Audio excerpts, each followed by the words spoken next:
Ser podcast.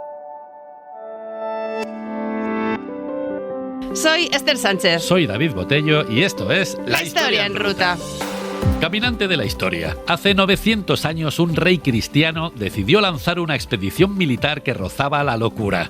Alfonso I el Batallador, rey de Aragón, se montó la llamada Hueste de España. Salió de Zaragoza, cruzó la frontera con Al-Ándalus y se plantó a las puertas de Granada, el corazón del poder andalusí. Hoy viajamos 900 años atrás para seguir a Alfonso I el Batallador y a su Hueste de España hasta el límite del mundo cristiano. Una expedición que fue un gesto de poder, propaganda y audacia que cambió para siempre el mapa mental de la época. Hoy vuelve Ainara Ariztoy de la Asociación Funerarte. Vengo preparadísima. Vamos a la allá. batalla. A la batalla. Y se sube a la historia con nosotros Luis La Rodera, actor, presentador, divulgador y amigo del programa. ¡Qué de cosas! Un ser humano con sentido del humor, sonrisa inteligente, talentazo y corazón aragonés. ¡Olé! Hola Luis. Olé. ¿Qué tal? Oye, lo último te lo confirmo, lo demás es muy generoso. Aragonés, No, hombre, lo demás damos solo fe. la verdad. Bueno, pues os lo agradezco. Y amigo sobre todo. Qué bien estar donde te quieren. Estás donde te queremos mucho y además Lo sé. que eres muy aragonés. Mucho. Además, Mucha muy relación. orgulloso, muy feliz de haber nacido en esa tierra tan maravillosa que voy a poder además recorrer de vuestra mano. O sea, qué fantasía. Ole, ole. Así que ese es el plan, una ruta por la vida de un rey que decidió cruzar Al-Ándalus para demostrar que podía llegar hasta Granada. Si quieres acompañarnos, ¡Súbete a la historia!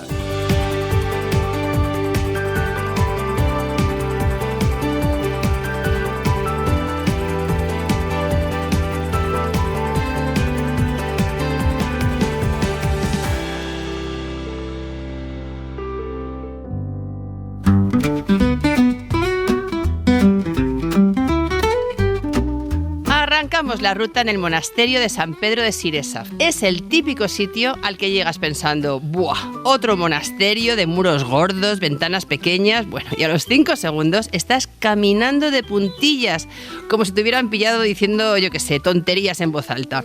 Porque aquí el silencio impone, chicos. No es un silencio de spa, no, ni siquiera de misa. Es silencio de... cierra la boca que este sitio es importante. un silencio con barba que sabe latín. Hombre, ya te digo. Es como una frase corta escrita en piedra, plantada en mitad del valle. De hecho, ni brilla, ni presume, ni se vende. Áspero, honesto, sin postureo románico ni florituras. Práctico, vamos, adornos ¿pa' qué? Si igual mañana hay guerra. Claro. La luz se posa en los muros, los acaricia un rato y se va, en silencio, como la gente educada. El tiempo se quitó el reloj al entrar y lo olvidó en un banco. Por eso hay siglos que no se han ido del todo y otros que están todavía llegando. Siresa respira lento, como un monje anciano que ya no reza en voz alta porque ya se ha ganado el cielo. Y cuando sales un poco más como recto, como si te hubieran pasado revista por dentro. Aquí no vienes a encontrarte, vienes a ponerte en orden. Claro, el monasterio de Siresa, que Sí. además es una de las calles del barrio de las Fuentes, muy cercana a la calle en la que yo nací. Con lo que, fíjate, ya Anda. esos vínculos que tú decías, Empezamos a cerrar el A círculo. vincular. empezamos ahí. Sin Bueno, duda abrir alguna. el círculo. Vamos a empezarlo a abrir. De hecho, si os parece, pues eso, vamos a ir a la Siresa, que justifica el bautizo de la calle a la que hacía referencia. Pues Sí. vamos allí. Pues allí, Venga. justamente en Siresa, lo primero que te vuela a la cabeza es el minimalismo medieval. Ah. Vamos a ver, encontramos una nave única, enorme, despejada, que prescinde de los adornos superfluos. Nada de capiteles para Instagram ni santos en pose dramática. De eso no vas a encontrar nada. Aquí el vacío es el protagonista. Como si alguien hubiera dicho, menos es más y encima se limpia mejor. Importante. Eso sobre todo. Hombre, eso es fantástico. O sea, que tú entras y dices, ¿ya está? Pues sí, ya está. Pero, ¿esto lo iban a decorar luego o lo dejaron así y así lo dejaron? Pues precisamente por eso funciona. El románico de Siresa quiere convencerte con las proporciones. Es decir, tú puedes allí observar muros gruesos, arcos firmes, ventanas pequeñas y altas. Aquí no hay iluminación ambiental, hay iluminación disciplinaria. Y ojo al suelo, tan gastado y tan irregular que es como un libro abierto de pasos repetidos. Monjes rezando, imagínatelos por ahí, paseando. Viajeros pidiendo asilo y siglos enteros arrastrando sandalias. Y luego, cuando salgas fuera, yo te recomiendo que te alejes unos metros y mires el conjunto para entender el concepto. Este monasterio no está para gustarte, está para sobrevivirte. y en eso van ganando por goleada. Sí, Pues sí, la verdad es que sí. Sí. Si es verdad lo que dicen, ojo, lo que dicen. Aquí en Siresa se bautizó Alfonso I el Batallador. Mira. Ole. Toma ya. ¿Documentación? Ninguna. Ah, no. Vale. Nada. Papeles, cero patatero. Anda. Vamos, Ganas bien. de creérselo toditas. Venga, Porque sí. vamos a ver, si vas a inventarte el bautizo de un rey guerrero, pues mejor hacerlo en un sitio como este. Serio, austero y de piedra gorda. Siresa pues cumple el perfil, pero sobre todo esta tradición nos revela que este era el sitio más lógico para empezar la historia de un rey que acabaría viviendo como un cruzado, medio monje, medio guerrero. Si el bautismo pertenece al terreno del mito, la formación ya es otra cosa. Aquí sí que hay consenso. Aquí en Siresa, Alfonso aprendió a leer el mundo a la manera monástica. Latín, rezos, disciplina, obediencia y fe sin florituras. Siresa era un centro monástico prestigioso, respetado, bien conectado con la nobleza aragonesa y plantado en la frontera, pues el sitio perfecto para educar a un tipo que acabó montando cruzadas, conquistando ciudades y dejando el testamento a las órdenes militares. Vamos, el colegio ideal para fabricar un batallador. Claro.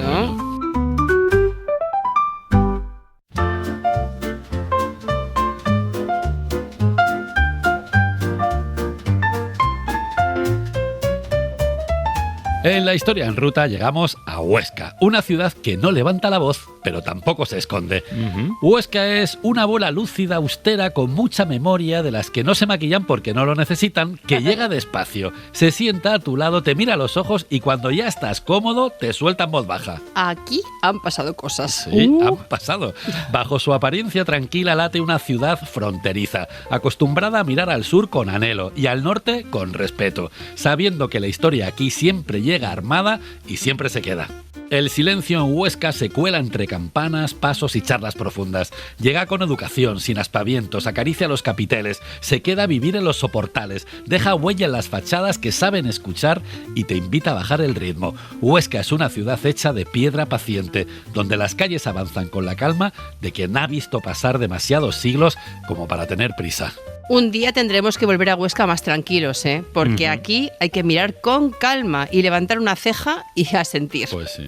La catedral impone, con una seriedad gótica, su fachada de... Aquí no vengas a tontear. y una portada que parece un tratado de teología esculpido en piedra. Dentro la luz organiza la mirada y el silencio te manda callar antes que el sacristán. A pocos pasos, San Pedro el Viejo conserva un claustro románico tan sobrio, tan íntimo y tan zen que si llegas acelerado, oye, te pone a rezar 3 Padre Nuestros y 4 Ave Marías. Ala, venga, a rezar. Ala. A rezar. Vamos. Sí. Aquí hasta los capiteles parecen meditar. Es un claustro que te baja las pulsaciones y te reconcilia con la humanidad. Aquí están enterrados Alfonso I el Batallador y su hermano pequeño, Ramiro II el Monje, tan ricamente. Y ojo al Museo de Huesca, el resumen ejecutivo de 2000 años de historia, que nos ayuda a entender esta ciudad como cruce de culturas y frontera viva. Bueno, la capital del dulce, ¿eh? Cómo se come en Huesca y cómo se vive en Huesca. Una de las ciudades en las que mejor se vive, mejor calidad de vida que tiene este país. Y es que la historia de Huesca es la de una ciudad acostumbrada a vivir en la frontera. De hecho, la llaman Puerta de los Pirineos. Y es una tierra habitada desde tiempo inmemorial. Por ejemplo, los iberos la llamaron Volscan. Luego llegaron los romanos y lo pusieron todo patas arriba. Hasta cambiaron el nombre y le dieron el título de Urbs Victrix Osca. Huesca, ciudad victoriosa. Ah. Los de Huesca se romanizaron, cambiaron su lengua prerromana por el latín y empezaron a llamarse oscenses, que viene de Osca. Ah, de de ahí Oscar. viene. De Oscar. Pero esto es la Osca. En esta época la ciudad tuvo su propia ceca, su fábrica de monedas. Aquí se acuñaron unas monedas de plata y bronce que tenían en la cara la cabeza de un señor y en la cruz el nombre de Osca. Claro. Bueno, pues luego vinieron los visigodos, pero estos pasaron sin pena ni gloria. Nada, next. Y cuando llegaron los musulmanes, la llamaron Huasca y levantaron la muralla. Y ojo, pedazo de muralla, ¿eh? Sí. Llegó a tener 2 kilómetros de largo, 7 puertas y 99 Madre torres. Madre. 99 torres. Que te digo que por una chico a 100 y redondea la cifra, pero 99. Bueno, Pues, lo mejor es que pensaban que el 100 era el número de la perfección y no podían llegar hasta esa perfección, que luego los árabes también eran muy así. es verdad que eran muy tiquismiquis, es verdad, es verdad, es verdad. Ellos eran, Bueno, sí. pues les faltó una que es precisamente la que queda hoy. Hoy queda solamente una de esas torres, que es el Torreón del Amparo. Ah. Qué bonito. Pero sigamos avanzando en la historia. Entonces llegó Sancho Ramírez, rey de Aragón y de Pamplona. Sancho Ramírez era un tío muy poderoso, conquistador, buen político y muy bien casado. Anda. Sí, durante su reinado le dio a la villa de Jaca la categoría de ciudad y desde allí se marcó como objetivo conquistar Huesca. Así que se vino para acá y puso sitio a la ciudad. Mira, muy bien. Un buen día, durante el asedio, Sancho Ramírez se dio una vuelta por las murallas para echar un vistazo. Claro, le metieron un flechazo que lo dejó Ay, totalmente mi madre. muerto, matado. El pobre hombre. La curiosidad mató al gato. Bueno, en Claro. este caso mató a Sancho Ramírez. Tanto que los aragoneses tuvieron que retirarse. Luego fueron sus 3 hijos los que hicieron grande a Huesca. Pedro I la conquistó en 1096, después de vencer a los moros en la batalla de Alcoraz. Alfonso I el Batallador levantó San Pedro el Viejo. Y Ramiro II, el monje, se vino a vivir aquí. Si estos 3 hubiesen tenido un grupo de WhatsApp, pensarlo, el mensaje fijado sería: aquí el poder no bromea. ¿Te imaginas? Desde entonces, durante toda la Edad Media, Huesca tuvo una relación muy especial con los reyes de Aragón. Pues sí. Huesca no es la escena final explosiva de la peli de Alfonso I de Aragón. Huesca es su cuartel general. Es como la amiga sensata que te guarda las llaves, el dinero y el sentido común, mientras tú te vas a conquistar medio valle del Ebro. Lo de Alfonso I era un no parar.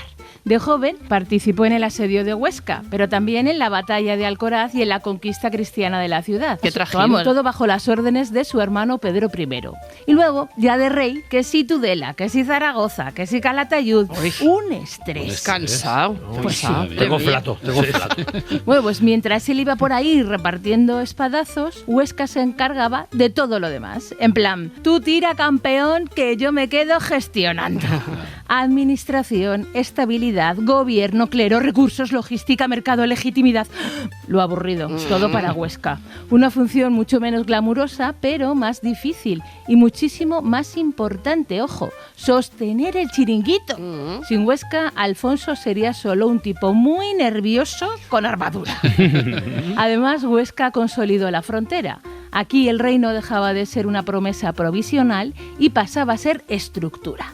O sea que Alfonso I ganaba las batallas y Huesca ganaba el postpartido. Y eso, caminantes de la historia, vale oro. Pues claro. Sí. En 1845 alguien dijo: oye, ¿y si nos traemos al batallador a Huesca? Pues dicho y hecho. Los restos de Alfonso se trajeron al monasterio de San Pedro el Viejo, uno de los espacios más antiguos y significativos de la ciudad. Huesca, que fue la ciudad sensata del reino, se ha quedado con el recuerdo del rey más inquieto y ahora forma parte del paisaje histórico y emocional de la ciudad, porque cuando se pone, la historia también sabe parar.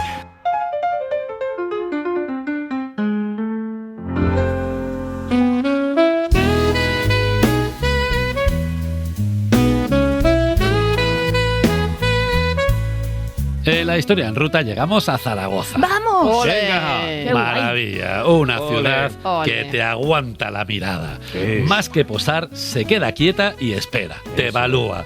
Tú llegas con cara de turista y ella piensa, a ver cuánto dura. ¿Estás de acuerdo, Luis? Por ahora sí, todo sí. Zaragoza se planta junto al Ebro como quien apoya el codo en la barra de un bar viejo y mira al mundo sin aspavientos. Cuando Dale el ahí. río baja manso, refleja torres y cúpulas. Cuando se enfada, recuerda quién manda aquí desde hace siglos. El cierzo es otro cantar. Uy, el el cierzo. cierzo. Madre El cierzo mía. no es viento, No, es no. un concepto pedagógico para que no se te suba la tontería a la cabeza. Gran definición. Te despeina, te centra, te recuerda que esto es Aragón, no una postal. El cierzo es un corrector ortográfico del alma. ¿Tan malo, tan malo? Bueno, tiene sus cosas buenas. ¿Tú sabes? Michael Jackson escogió actuar en Zaragoza por la calidad del aire, gracias a que el cierzo, lo que hace es cualquier polución que haya, se la lleva Ah. completamente. Entonces, también tiene sus cosas buenas. Luego sí, todos andamos así como metidos para adentro, encorvados, y por eso los de Huesca nos llaman cheposos a los huescanos. Claro. Mira tú. Bueno, pues Zaragoza es una ciudad con memoria larga, carácter seco y un corazón de pan caliente. Como ese amigo que no te abraza, pero aparece siempre que tienes que empujar el coche. Aquí no hay dramatismo mediterráneo ni lirismo atlántico. Aquí hay carácter, tosco, sobrio y efectivo. Justo por eso entiendes por qué Alfonso el Batallador encontró aquí un escenario a su medida. Una ciudad que no promete nada, pero cumple su palabra. Leal, sí señor. Zaragoza es una ciudad para mirar despacio, como quien echa un vistazo a un libro antiguo y descubre que cada página pertenece a un siglo distinto. Aquí los monumentos no se visitan, te miran ellos a ti. Es que hay mucha historia. Mucha historia, Zaragoza mucha es historia. apasionante. Tanta que arrancas con la Basílica del Pilar, que es un festival de cúpulas con autoestima que se impone por presencia. Esto es más que fe, esto es física. Metros y metros cúbicos de solemnidad. Aquí la Virgen María de carne y hueso se empatronó hace 2000 años, nada menos. Al otro lado de la Plaza del Pilar, la SEO del Salvador nos recuerda que Zaragoza no es una ciudad de una sola identidad artística. Románica, gótica, mudéjar, barroca y neoclásica. Todo junto, 5 personalidades que conviven ahí juntas sin pedir permiso.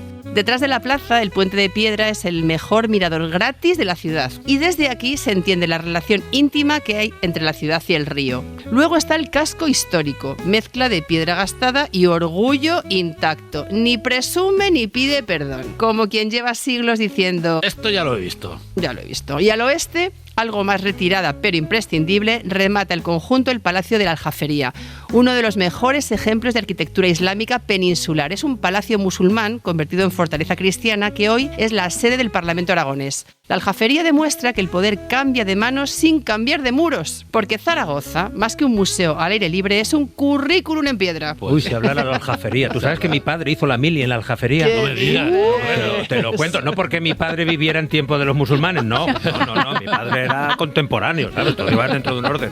Pero claro, Zaragoza ha sabido reinventarse o reutilizar, no siempre con acierto, aquello que tenía a mano. Y el Palacio de la Aljafería fue cuartel militar durante un tiempo. Y mi padre hacía allí la mili, iba a cocina, cogía los filetes empanados, se los ponía debajo de la gorra y se marchaba porque pasaba mucho hambre. Con el filete en la gorra. ¿Tú qué te crees? Y eso te dejaba un brillo en el pelo que lo flipas. Vamos. Es buenísimo. No, es verdad, no me escondo, amo mi ciudad. Zaragoza es una ciudad que no presume de historia. Si es que es verdad, Zaragoza arrastra la historia como si fuera una mochila vieja. Ha sobrevivido a todo y aún así no va presumiendo por ahí, lo has dicho bien. Pues debería. Debería, exacto, firmo. Arrancó, fijaros, como Caesar Augusta, una colonia romana con nombre de emperador. Que, ojo, eso es categoría. Hombre. Sí. Tiene foro, teatro pintón, pero pintón de verdad que merece una visita, ¿eh? Sí. Y ese orden imperial con intención de... Esto va a durar siglos, ¿sabes? Y duró pero con matices, porque llegaron los musulmanes. Ay. Pues lo primero le cambiaron el nombre, un poquito. La llamaron Zaracusta. Ah. En esta época islámica, la ciudad se puso elegante, culta y estratégica. La ciudad se convirtió en el gran cruce cultural del Valle del Ebro. Y nos dejó palacios, acequias y un gusto exquisito por aprovechar lo que se encontraron hecho. Desde entonces, en Zaragoza, nadie tira nada, se recicla. Y a otra cosa, mariposa. Pues muy bien. Buah, que sí. Luego vino la conquista cristiana. ¡Viva Alfonso I el Batallador! ¡Viva! ¡Viva! Zaragoza se puso de capital de reino, de ciudad de cortes y de escenario de pactos, tensiones y también silencios incómodos. Y cuando parecía que ya lo había visto todo, llegó su momentazo. Guerra de la Independencia. Uf, Sitios de Zaragoza. madre mía. Un tal Napoleón llegó con ganas de reforma urbana a cañonazo limpio. Madre mía. Asedió la ciudad y llamó a la puerta. Y Zaragoza respondió: pasa si quieres, pero te vas a arrepentir mañana. Y resistió. Lo hizo con hambre, con tifus, heroínas, orgullo y una ciudad diciendo: no pasarán, aunque no quedarán fuerzas, casi para decirlo en alto. Fue una resistencia cabezona que rozó lo irracional. Pero pasó a la historia por haber dicho lo que siempre había dicho: no. Y lo mejor de todo es que después de quedar hecha un solar, Zaragoza no montó un drama. Zaragoza se levantó, se sacudió el polvo, se limpió las heridas y siguió caminando por la historia. Lo hizo sin fuegos artificiales, sin mirar atrás, sin un discurso motivacional, nada. Acuñando ese término de Zaragoza, ciudad inmortal. Y esa es su verdadera fuerza: sobrevivir sin alardes. Y pasar al siguiente capítulo. Pues sí. Un buen día, hace 900 años, oye, minuto arriba, minuto abajo, a Alfonso I el Batallador le llegó un SOS de una pandilla de mozárabes, que eran los cristianos que vivían en territorio musulmán. Bueno, y a Alfonso, cuando le pedían ayuda, no mandaba un WhatsApp solidario, ¿qué va? Mandaba un ejército. Hombre, claro que y sí. oye, pues ya que se ponía, pensó... Como hay que cruzar la frontera para ayudar a la chavalada, ¿qué tal si nos plantamos en Granada? Ya tiras para abajo, ¿verdad? Claro, ya que Ya, oye, nadie le respondió, pero está loco Alfonso, porque en la Edad Media eso era liderazgo. Él buscó un nombre molón para la aventura y le puso Hueste de España, que suena a banda de rock, pero era un ejército bastante fornido. Pues sí. Salió de Zaragoza en septiembre de 1125 a hacer una incursión a lo grande, entrar en Al-Ándalus, liarla pardísima, mostrar músculo, pegar fuerte y volver con más de 10.000 mozárabes para que le repoblaran el reino. Sobre Todo el papel pensado. está bien, ¿eh? Sobre plano compro. Venga. Funciona. O sea, que Alfonso se marcó una de las campañas más audaces del occidente medieval. Una gran cabalgada que dejó una huella profunda en Aragón. La excursión más bestia del siglo XII. Ida y vuelta. Y todavía hay quien se cansa subiendo a la aljafería. ¡Qué flojos! De verdad.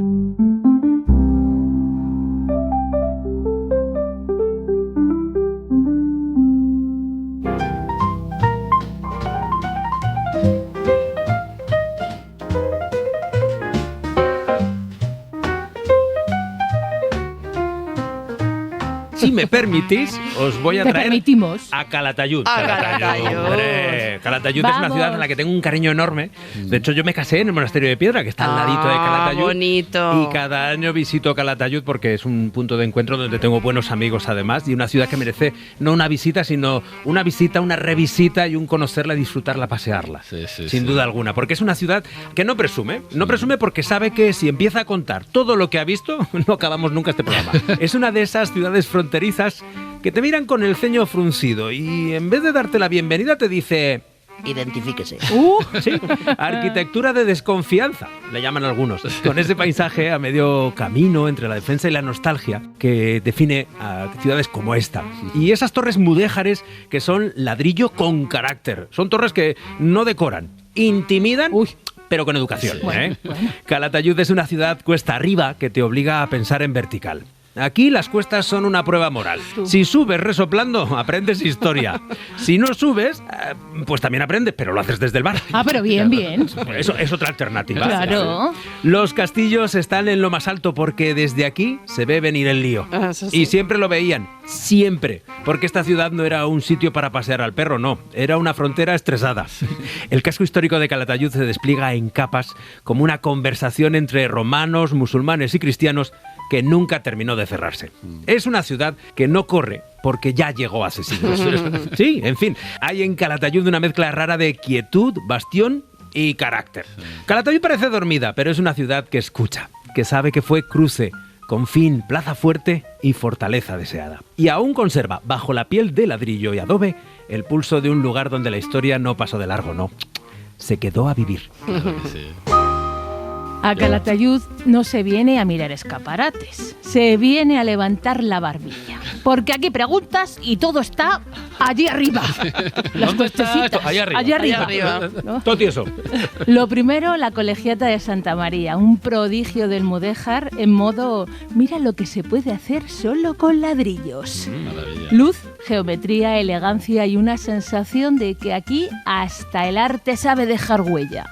Muy cerquita, las torres de San Andrés y San Pedro parecen primas hermanas.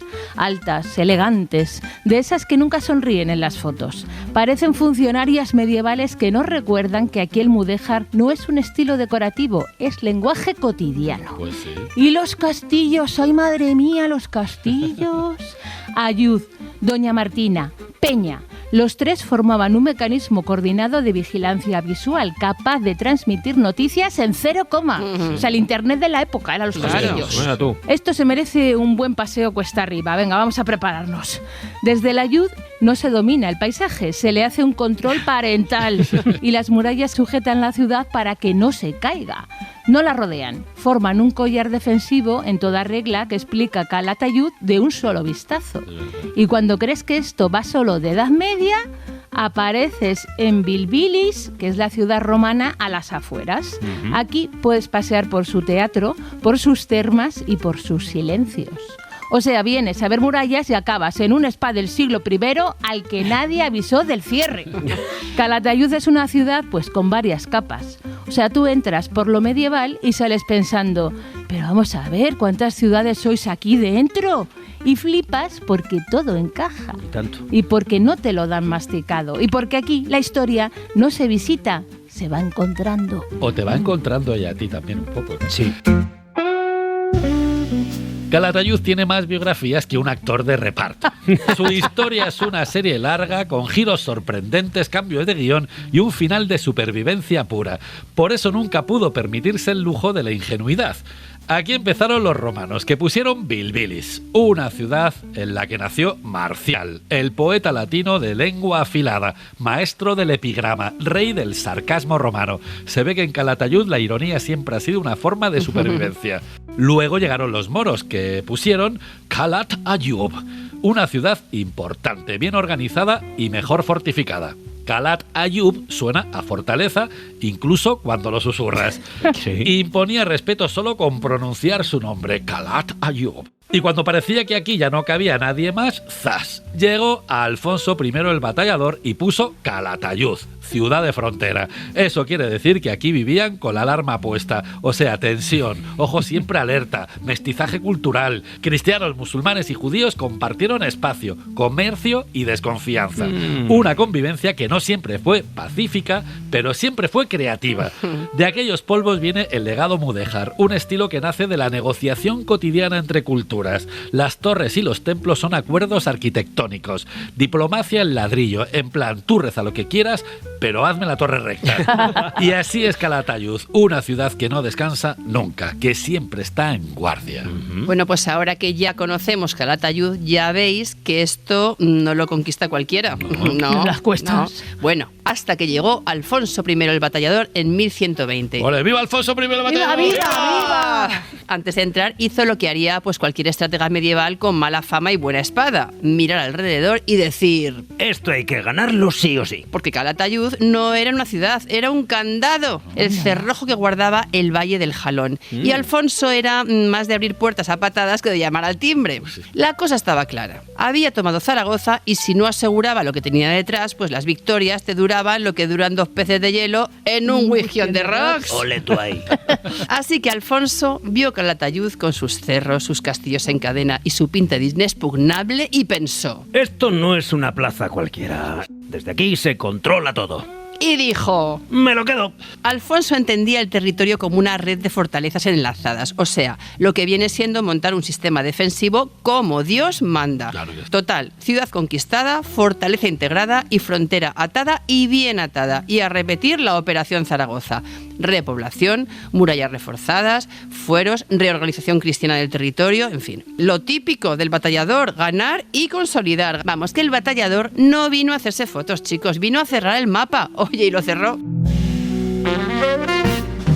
Os voy a contar una cosa muy curiosa de Calatayud. Es que todos los años, por si queréis la agenda, ir marcando. Del 19 al 22 de junio, la ciudad decide que ya está bien de tanto siglo XXI y se viene arriba. Anda. Y lo he vivido y es apasionante. Se marca un viaje en el tiempo con nombre propio.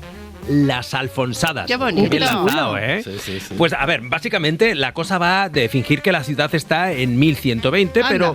pero con los bares abiertos. ¡Ay, qué Y guay! el centro de salud, importante. Hombre, También, a luego. tenemos que tener un punto de modernidad, ¿sabes? La toma de tierra. Sí, sí. O sea que Calatayud se pone cota de malla y toma las calles para celebrar la conquista de Alfonso I el Batallador. Porque no olvida que Alfonso cambió el rumbo de la historia. Y de paso, el vestuario del personal. Me pasa. Sobre todo en Porque, estas fechas, ¿no? claro, pues esos días, de verdad, que el pueblo se vuelca entero. Bueno, el pueblo, pero no solamente en el lado más humano. Las murallas, que el resto del año van a lo suyo, esos días parecen decir... Vale, por fin entendéis para qué estábamos aquí. El casco histórico se llena de estandartes, de espadas y gente muy metida en el papel. Mucha gente. Mucha.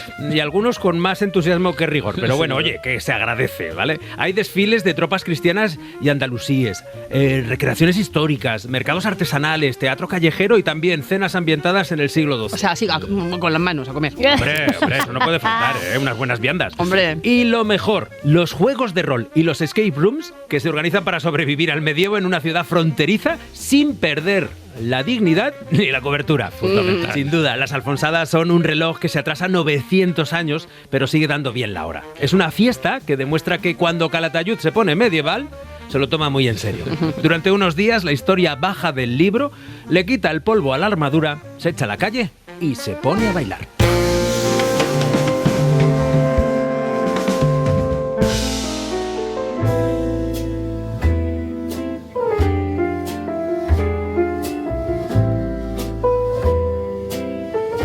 En la historia en ruta llegamos a Cutanda, ese sitio al que llegas y piensas, ¿aquí pasó algo importante? Y la respuesta es sí.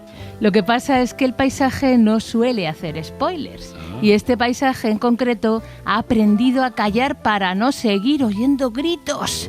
El cielo aquí no sabe de techos. Es tan grande que parece que alguien se lo dejó abierto por error. La luz cae a saco, como una bofetada. Y el viento pasa revista entre las hierbas y levanta murmullos antiguos. Es un viento que suena a consecuencia. El pueblo es pequeñito porque la historia ya ocupó demasiado espacio. Es un pueblo concentrado, casi austero, recogidito en sí mismo, con esa timidez de quien guarda una historia tan grande que no se puede contar a voces. Como si te mira de reojo para decirte, yo solo estaba aquí, mirando. Las casas miran al campo con una mezcla de paciencia y memoria. Saben que lo importante ocurrió fuera, donde hoy pastan las ovejas.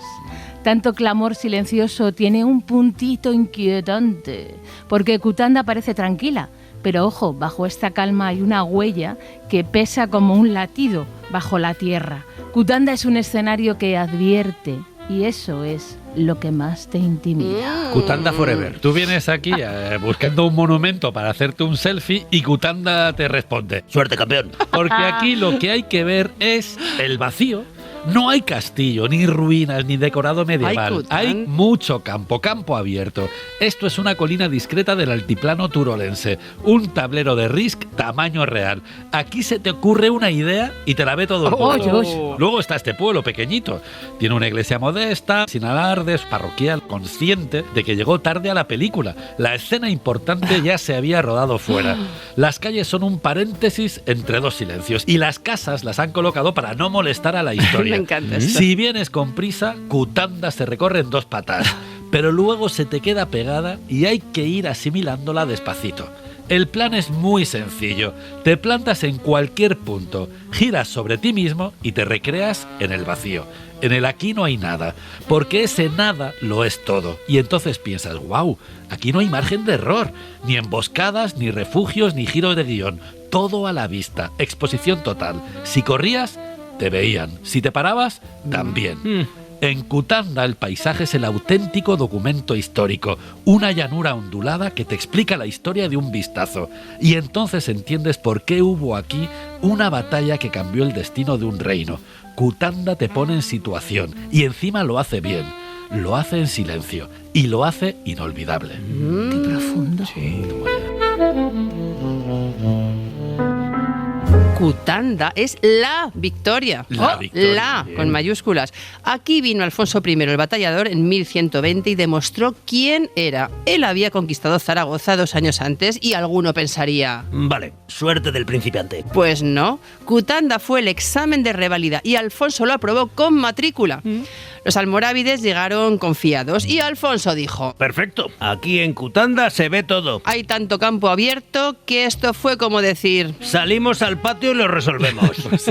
Aquí no hubo florituras ni estrategia de manual. Aquí hubo un choque frontal, una batalla campal en toda regla. Alfonso plantó cara a los almorávides y ganó. Les dio pal pelo, pero bien, en este paisaje tan abierto, la victoria no tuvo escapatoria. Plis, plas. La batalla de Cutanda es el momento en el que el batallador dejó de ser ser el rey que promete y se convirtió en el rey que cumple. Dejó de ser el quizá y se convirtió en el ya está. Alfonso había llegado para quedarse y para seguir creciendo. Después de Cutanda, el mapa empezó a ponerse ya nervioso y bueno, Calatayud, Daroca, el eje del Jalón. Bueno, de repente, todo el Valle del Ebro empezó a caer como si una mariposa hubiera batido sus alas en Pekín. Claro, la teoría del caos. La teoría. Porque Alfonso no solo repartía mandobles, él repartía mensajes y el principal era muy sencillito. Zaragoza no fue el final, fue el principio de algo más grande. ¿Te has dado cuenta?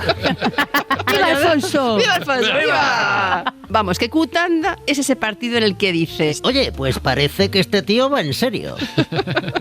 y oye, ya no hubo quien le discutiera el apodo. Nada.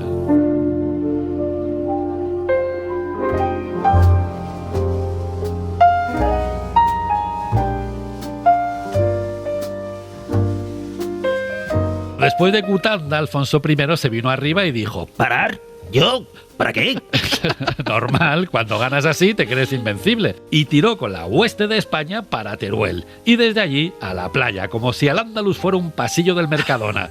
El Levante Mediterráneo, Valencia, Alicante, Venga. Murcia. Hombre. El tío se puso en plan, venga, la última y nos vamos. Pero la última incluyó seguir bajando, cruzar el Almanzora, pasar por Purchena y acabar acampado en Tíjola durante 8 Ay, días. madre. Porque Venga. incluso los héroes medievales necesitaban reorganizar tropas, curar herida y reiniciarse como el router. Madre. Aquello empezaba a parecer un tour de resistencia. Luego va Alfonso y se pone. ¿Qué? ¿Nos hacemos con Baza? Un rápido, entramos y salimos. Madre Pero mía. no, Baza le miró cara a cara, que es la primera, y le dijo tururú.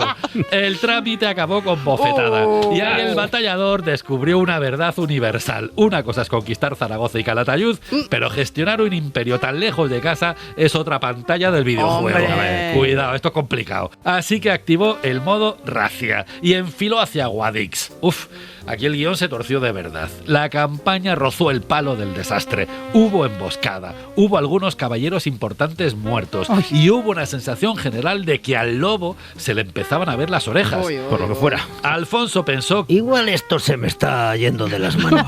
Un poquito. pero por si las moscas, él dio la orden de seguir avanzando, ay, ay. porque retroceder no entraba en los No, planes. no, no. Y No. siguieron y llegaron hasta Níbar. Aquí plantaron el campamento con vistas a Granada. Unos dicen que Alfonso se quedó esperando una batalla campal. Otros dicen que se quedó esperando una rebelión mozárabe que abriera las puertas de la ciudad. Y nada, ni lo uno ni lo otro. Granada les hizo un ghosting medieval. Y ahí estaba, a un tiro de mirada. Y el sueño estaba a punto de empezar a deshilacharse. Uy, uy, uy, uy.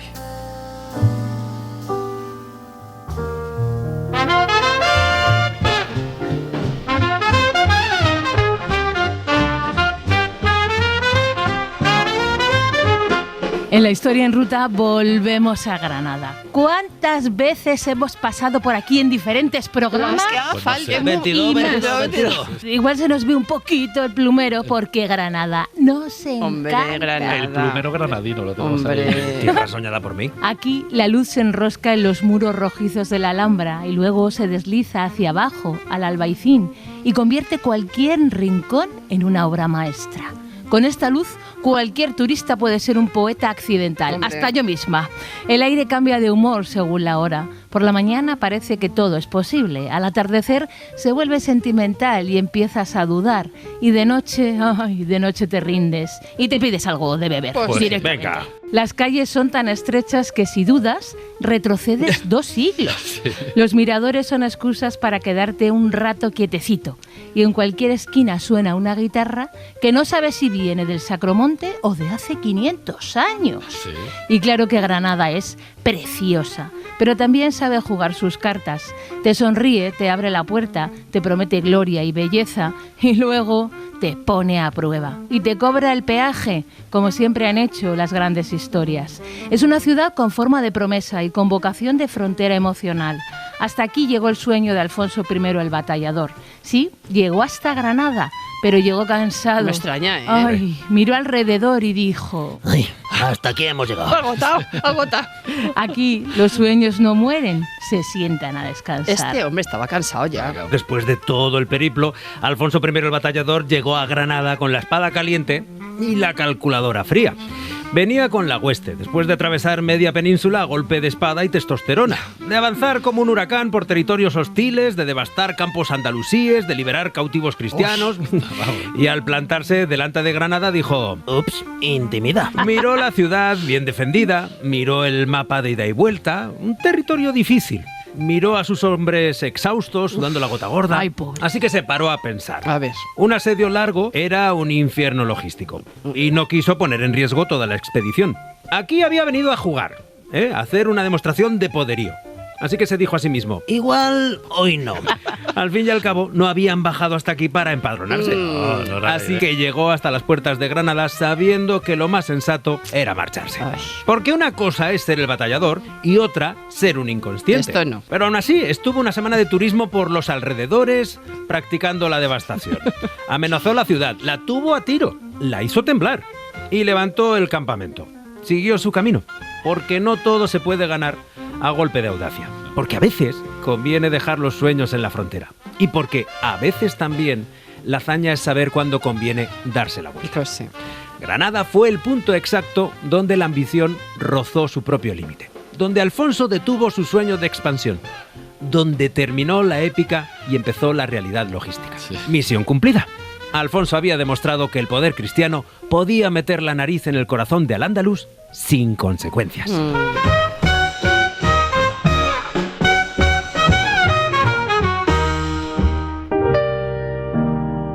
Ahora en la historia en ruta pasamos un momentito por un punto indeterminado del mar de Alborán. No se sabe dónde, entre Motril y Vélez Málaga, pasando por Salobreña y Almuñécar. ¿Dónde exactamente? Pues da igual, Google Maps no existía Pues ya entonces. está. Bueno, Puedes elegir el lugar que más te guste. Bien bonito Aquí todo, mismo. así Lo que que bien. quieras. Ya está. Durante la campaña granadina, después de cruzarse media península, Alfonso bajó hasta aquí, miró el mar y dijo: Vale, ahora un souvenir. Vamos por botó un una imán. barca, pescó un pez y se lo comió como Oh. diciendo: ¿Has visto? He cruzado el Al-Ándalus de punta a punta, me he tomado el aperitivo y no me ha pasado nada. Toma ya. o sea, barca al agua, pez al plato y sonrisa profidente. Clean. Conocemos esta historia legendaria gracias a las crónicas andalusíes, que lo exageran un poco, pero bueno, pues para eso está. Y que nos dejan una moraleja flotando como una boya. Si el cristiano pesca en tu costa, algo se te está escapando. O sea que no es un parte de guerra, es un aviso sobre la osadía cristiana y la debilidad del poder almorávide. Por eso lo esencial no es el puerto concreto, sino el mensaje. Claro. El lugar exacto importa menos que el símbolo. Historia y teatro moral se dan la mano con salitre en las botas y se la dan aquí, en un punto indeterminado del mar de Alborán.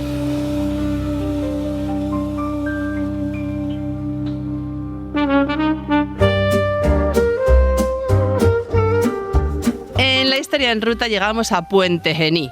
Otro sitio que parece tranquilo, parece, porque tú llegas, ves el río Genil pasando por en medio, tan mono, tan relajado, tan big water, my friend. Oye, como si no hubiera roto un plato en su vida, ¿qué piensas? Ay, qué lugar tan apacible. Error. A estas alturas de ruta, esto ya debería parecernos sospechoso.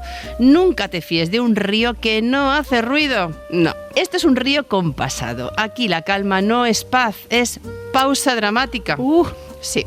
El Genil es la columna vertebral que une orillas, barrios, tiempos, casas blancas y ordenadas, plazas abiertas con ritmo de siesta, un casco antiguo diseñado por un comité de tranquilidad. Pero no te fíes. Ah, no. Puente Genil es como ese colega educado, tranquilo, que habla poco y mira mucho. Y cuando bajas la guardia te suelta una verdad incómoda que te deja pensando toda la noche. Y ojo, cruzar el puente siempre ha sido una forma elegante de meterse en problemas. Cuidado. Puente Genil es como un umbral. No es del todo norte, no es del todo sur, no es una frontera con murallas, trompetas y banderas, no. Aquí no hay montañas que te abracen ni murallas que te protejan. Esto es peor. Esto es una llanura abierta, un horizonte anchísimo y una luz de campiña que no dramatiza. Es un paisaje que lo muestra todo sin aspavientos, como diciendo: Esto es lo que hay. como una mesa limpia donde alguien se dejó un cuchillo. ¡Ay, madre! ¡Qué momento! El equivalente medieval a un cartel que pone: Última salida antes del lío. y eso es la peor provocación posible. Puente Genil ha construido su historia a base de continuidad. Por eso tiene campas históricas como un hojaldre. Primero llegaron los romanos, cómo no, que dijeron: este sitio es ideal. Y plantaron aquí un pedazo de villa, Fuente Álamo, una de las más importantes de la Bética. Agua, campos fértiles, caminos, ¿para qué queremos más? Lo que viene siendo un pack completo de capitalismo antiguo. Luego vinieron los siglos andalusíes. Cambian el nombre por Ar-Ranisul, que por lo que se ve es un nombre de toda la vida que los árabes escribieron de cualquier manera. Lo que no cambian los moros es el plan: trabajar la tierra, aprovechar los caminos y dejar pasar al personal. Pues sí. Más tarde, ¿quiénes vinieron? Los cristianos. Conquista, repoblación, papeles nuevos y nuevo nombre: Arnisol. Por lo demás, el pueblo siguió igual, currando la tierra, comunicando un sitio con otro y vigilando el paisaje.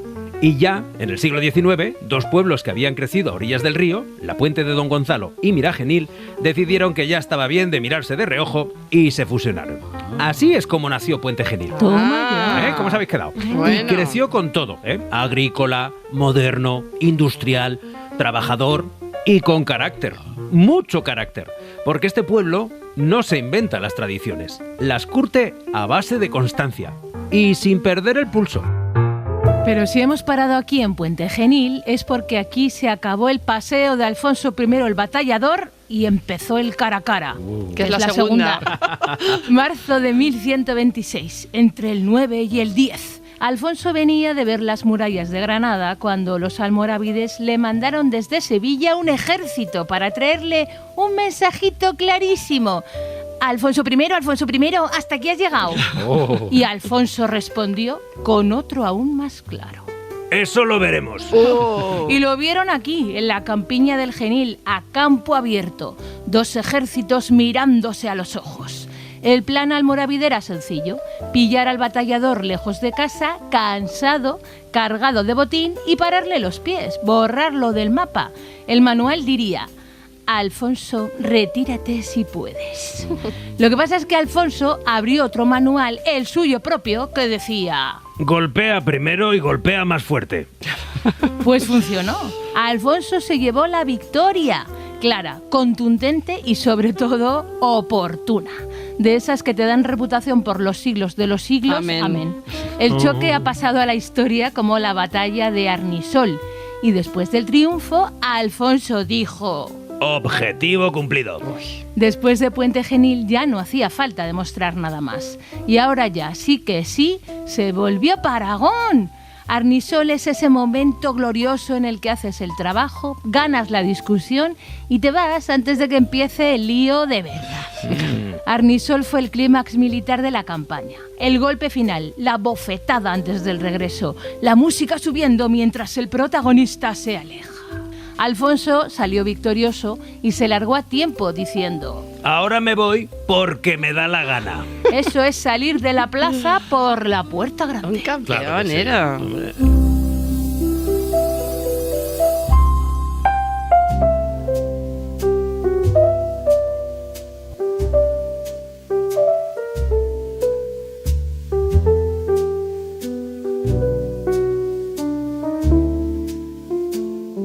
Y ahora en la historia en ruta llegamos a Fraga, una ciudad con gesto de frontera y ceño fruncido.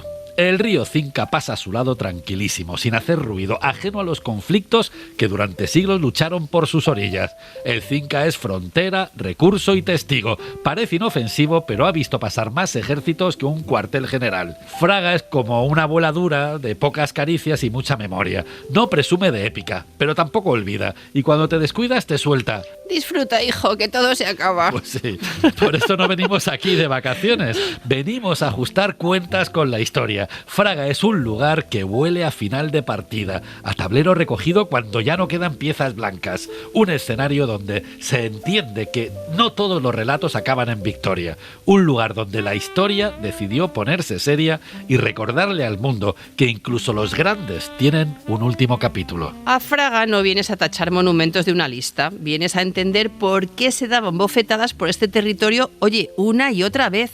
La descubres mejor caminando despacito y mirando hacia arriba porque su historia siempre ha preferido las alturas. Sí. Empieza por el casco antiguo y prepárate para subir mucho, mucho, porque Fraga se visita cuesta arriba. Ya como- estamos con las cuestas. Venga. Chicos, como la vida misma. Y como las malas decisiones militares. Oh. Fraga no se visita, se asciende. Tú empiezas todo confiado, oye, y a los 5 minutos ya estás pensando. Igual esto de subir al castillo no era tan buena idea. Pues claro que no lo es, por eso lo pusieron ahí arriba. Claro. las... Es que Álvaro, chico, de verdad. ¿Qué pasa? Pues que la subida te explica sin palabras que esto está pensado para cansar al enemigo antes de verle la cara. Claro. Estrategia medieval básica. Si el enemigo llega jadeando, ha ganado medio combate. Pues sí, claro. Total. A ver, que ya no queda nada del castillo, pero las vistas lo compensan todo. El Valle del Cinca se abre como un mapa táctico en 3D. En cuanto mires alrededor entiendes el problema. El que manda aquí, manda en todo. Controlar Fraga era controlar el paso, el río y el territorio. Normal que se dieran tortas por el sitio. Por eso Fraga observa el valle desde aquí arriba como lo hizo siempre. Vigilante, contenida, con intención de controlar, resistir y sobrevivir. Pues verás, A cuando ver. Alfonso I el Batallador pasaba ya los 60 años, dijo, ¿me voy a Benidorm o conquisto Fraga? Y se fue a Benidorm. Ya lo conocía. Dijo, pero después de Fraga. Su plan era perfecto. Pues no, que este era cabezón, hombre. Le dio por conquistar Fraga a los Necesidad. musulmanes. Ay, madre. Con 60 años. Ay, madre. Pues ya te digo, Uy. puso en sitio a la ciudad. Su plan era A que ver. quería controlar el Valle del Ebro y los corredores naturales que comunicaban al Andaluz con el interior de la península. con 60 años, el Ahora tío. lo entiendo mejor. Ah. Hombre, ¿dónde va a parar? Estaba todo pensado. Todo. Pues oye, aquí llegó a lo grande, vamos, como siempre. Llegó confiado con la seguridad que da pensar que todo el mundo funcionaba a golpe de espada y también de llevar toda la vida ganando batallas. Estaba muy Pues sí. crecido, ¿eh? Claro, hombre, durante su reinado había duplicado los dominios de los reinos de Aragón y Pamplona, así que pensaba que lo de Fraga iba a ser pan comido. Llegó allí pensando, una más y nos vamos. Pero mira tú por dónde, que esta vez se equivocó. Anda. Vaya. Pues sí, es que el asedio se convirtió en una trampa. Las fuerzas musulmanas, reforzadas por tropas almorávides, se le atragantaron como un trozo de pan seco. Ay. Durante el asalto a las murallas, los moros además lo hirieron gravemente. Sí, tanto que Alfonso tuvo que retirarse vencido, humillado y medio muerto matado. Ay, pobre. Se pasó varias semanas malherido y desorientado, dando tumbos por los monegros intentando recuperarse. Pero nada. No hubo manera. Nada. Las heridas mal curadas se lo llevaron por delante cuando pocas semanas después estaba a punto de llegar a Huesca. Fin de temporada. Pues sí. Sí, aquel día Fraga dejó de ser solo un lugar en el mapa y se convirtió en un punto de inflexión histórico donde la épica se rompió la crisma. Y el mito del rey invencible llegó a su final. Oh. El mejor giro viene después de los créditos, cuando Alfonso le dio por morirse. Dejó el reino de Aragón sin un plan B y con un follón político que pa' que os cuento. Uy, madre. Porque no solo no había heredero, sino que en su testamento dejaba sus reinos a las órdenes militares, templarios, hospitalarios y los del Santo Sepulcro. Madre mía. Se ve que la épica no entiende mucho de sucesiones. O sea, que lo lió, pero bien. Pero ¿no? bien, el caso es que nadie sabía qué hacer con esto, así que hicieron lo que se hace siempre, ignorar el testamento y buscar soluciones. Claro. Aprovechando el jaleo, pues va a Navarra y se separa de Aragón. ¡Hala, Toma hala! ya, aprovechando. Ahora vuelvo, dijo. Ahora Sí. El papado presionó para que se cumpliera el testamento de Alfonso I. Hombre, claro, le había caído a él como para no presionar. Claro, Hombre. ahí. Y Alfonso VII de León, tataranieto de Sancho III el Mayor, reclamó el reino de Aragón como legítimo heredero. Ah. Menudo Ay, follón, qué lío menudo lío. tenían montado. Bueno, pues el único hermano de Alfonso que quedaba vivo era Ramiro, el pequeño. Su padre lo había metido de monje cuando era niño. Así que con las leyes aragonesas en la mano, no podía ser rey. No, Anda. Lo que pasa es que los nobles aragoneses lo sacaron del monasterio y oye, que lo sentaron en el trono. Y fíjate, pasó a la historia como Ramiro II, el monje. El ex Claro que monje. sí, pero yo creo que eso es otra historia, Otra. porque esto no da para Pero, más. hombre, ¿cómo que no? Hoy se ha subido a la historia con nosotros Luis La Ay, Rodera, muchas Luis, gracias. qué Un guay. placer. José María Sendra, Julia García Soto y Juan Aranaz andan apuntándose en la hueste de España para ver si Alfonso I el Batallador les cuenta cómo enderezar este desconcierto sonoro. Y a los micrófonos un poco más granadinos Sí. y un poco más aragoneses, Sí. un poco más batalladores Sí. y un poco más más conscientes de hasta dónde nos atrevemos a llegar antes de darnos la vuelta, Sí. Dale ahí. Esther Sánchez, Ainara Dictoy y David Botello. ¡Viva! Te esperamos en los extras y en la próxima ruta. Si quieres acompañarnos, ¡súbete a la historia! Para no perderte ningún episodio, síguenos en la aplicación o la web de la SER, Podium Podcast o tu plataforma de audio favorita.